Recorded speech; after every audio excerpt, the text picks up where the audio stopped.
Good morning, everybody. Welcome to today's devotion for July 7th.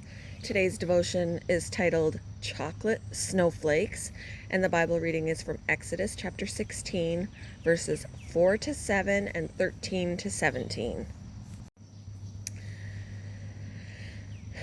Then the Lord said to Moses, I will rain down bread from heaven for you. The people are to go out each day and gather enough for that day. In this way, I will test them and see whether they will follow my instructions. On the sixth day, they are to prepare what they bring in, and that is to be twice as much as they gather on the other days.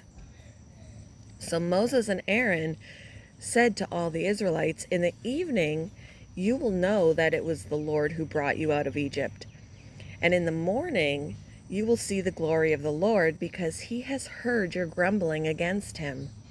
Who are we that you should grumble against us? That evening quail came and covered the camp, and in the morning there was a layer of dew around the camp. When the dew was gone, thin flakes like frost on the ground appeared on the desert floor. When the Israelites saw it, they said to each other, "What is it?" For they did not know what it was.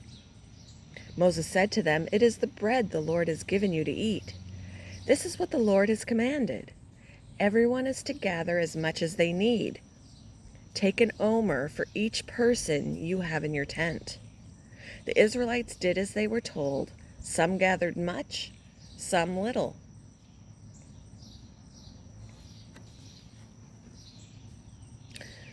Residents of Olten, Switzerland, were surprised by a shower of chocolate shavings covering the entire town. The ventilation system at a nearby chocolate factory had malfunctioned, sending cocoa into the air and dusting the area with confectionery goodness. The chocolate coating sounds like a dream come true for chocoholics. While chocolate doesn't adequately provide for one's nutritional needs, God supplied the Israelites with heavenly showers that did. As they traveled through the desert, they began to grumble about the variety of food they'd left behind in Egypt. In response, God said he would rain down bread from heaven to sustain them. When the morning dew dried up each day, a thin flake of food remained. Approximately 2 million Israelites were instructed to gather as much as they needed that day. For 40 years of their desert wanderings, they were nourished by God's supernatural provision in manna.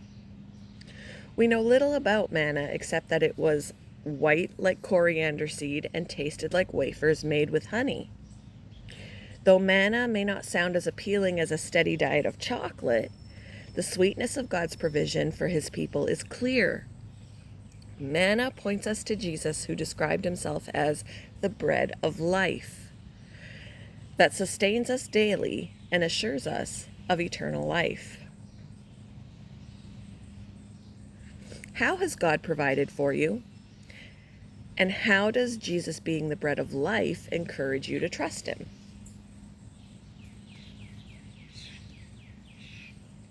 Thank you for joining me for today's devotion, and I hope you all have a wonderful day.